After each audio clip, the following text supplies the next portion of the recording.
Everyone keeps asking whether the housing market is crashing or frozen or about to rebound.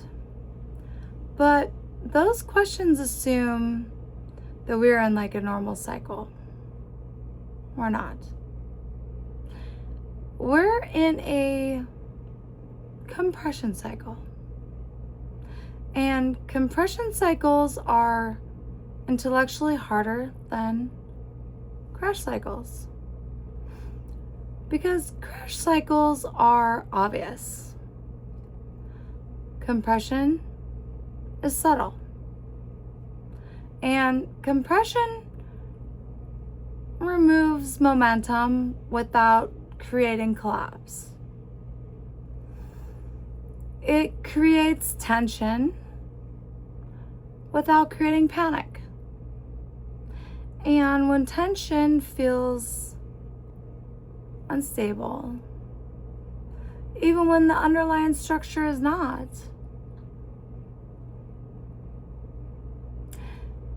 hi everybody, it's your favorite South Florida real estate agent back again. My voice really honestly is not improved. I'm trying as hard as I can, so please crank up your volumes. In my previous videos, we talked about rate lock and demographics. Today I want to get deeper. Not into headlines, no. Into mechanics, into risk, into exposure, into how actually we make decisions on a compressed market.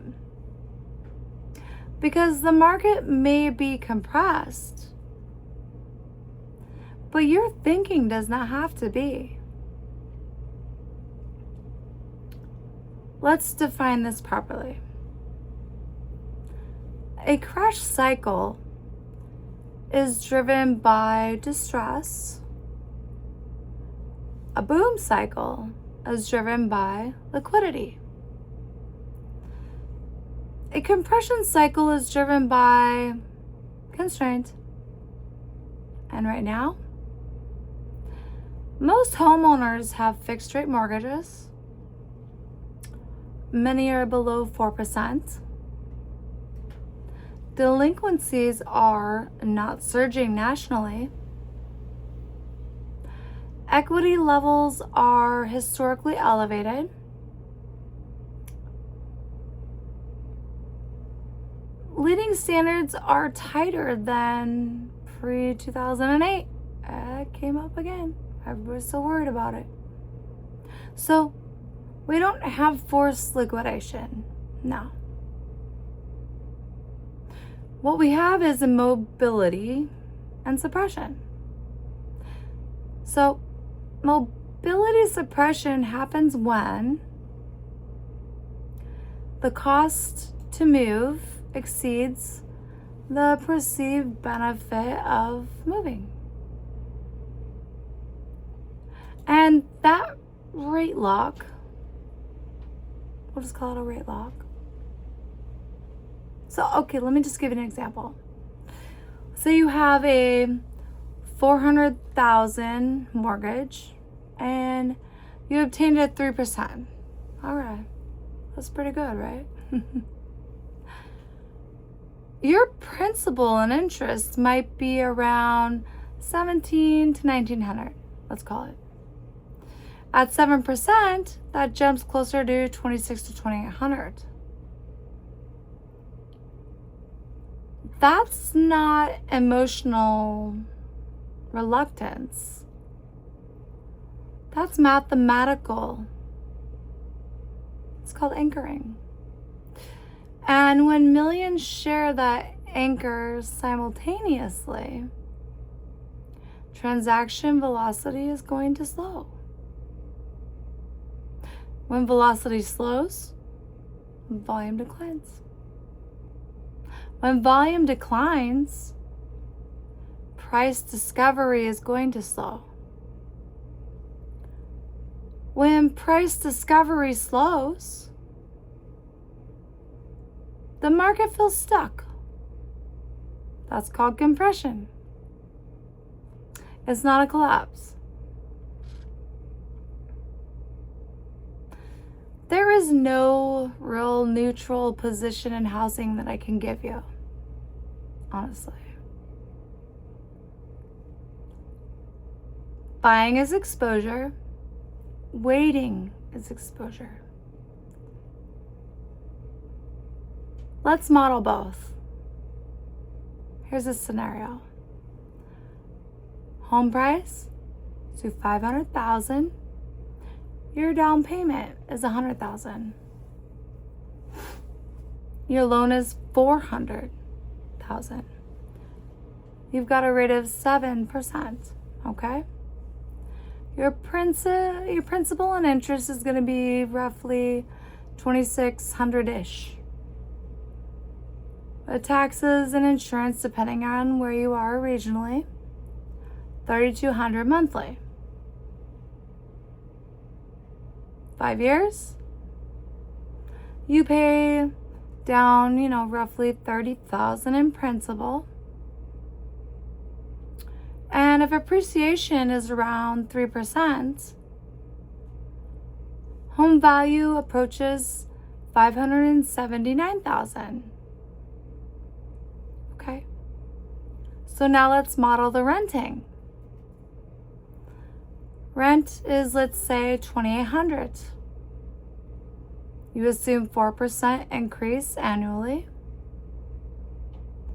Now, in 5 years, that means that you've paid about $180,000-ish.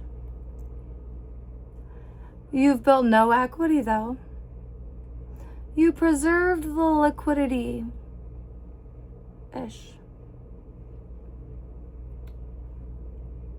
Which one is better? I'm not going to tell you, but it kind of depends on your job stability, your liquidity, your tolerance to volatility, your time horizon. This is not a safety question. It's a capacity question. Capacity on hold. Capacity is absorbed flat appreciation. Capacity to endure your term and comfort. So let's go ahead and let's argue that crash properly. For housing to decline 20% nationally. My voice, I'm sorry. I usually speak better. Nationally, we would likely need a sustained unemployment spike, rising delinquencies, forced selling, credit tightening, investor retreat. Now, think through that environment carefully. If unemployment hits 8 to 9%, credit will tighten. Consumer spending, it contracts. Would you personally feel aggressive or cautious? Most people imagine buying the bottom. But bottoms are psychologically violent. They don't feel like opportunity. They feel like instability. So even if prices drop materially, confidence may drop faster. And that's what we call that paradox. You don't just need lower prices to buy, you need stability. So like we spoke before boomers control a significant share of the housing wealth. So, with that being said, many are mortgage free, many are low rates, and of course, they're living longer. That extends holdings periods much longer as well. At the same time, first-time home buyers are entering later, in some cases much later. So we've got a higher price to income ratio, higher interest costs, of course, across the board, higher property taxes, dual income dependency. So entry slows, exit slows. When entry and exit slow simultaneously, the middle compresses. Compression cycles are slow. They're frustrating, actually. They don't generate the headlines in the way that you think, but they are structurally stable compared to a credit collapse. So when people don't move, they maybe renovate, they add space, they adjust. They might add multi-generationally living spaces. They adjust instead of transact. Builders respond by slowing new starts. Slower new supply today can mean tighter supply later. You see, because cycles are layered. Today's stagnation influences tomorrow's availability. That's why extreme predictions in either direction are super dangerous. This is important. I'm not saying collapse is impossible. I'm not saying the structure today does not resemble 2008 completely. Here is what would change that.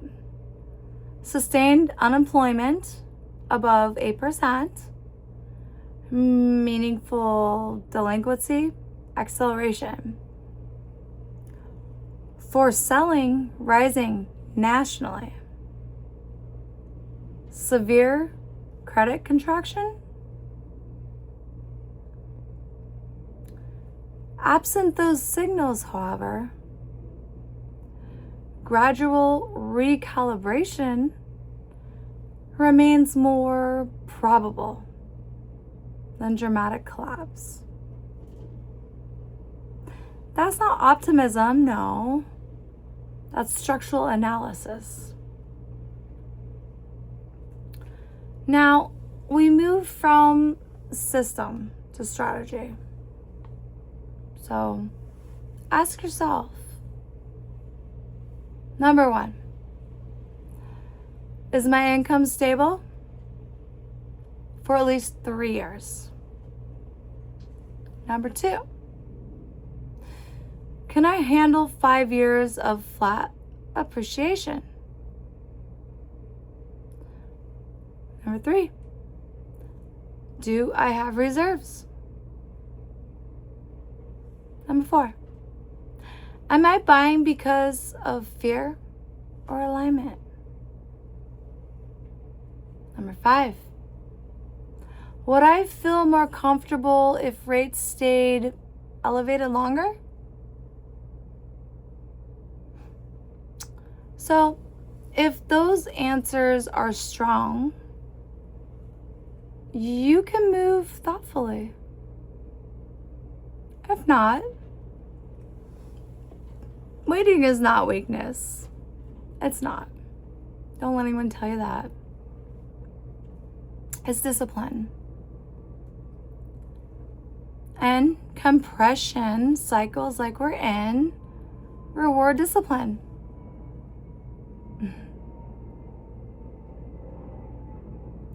The housing market is not frozen. It's not collapsing.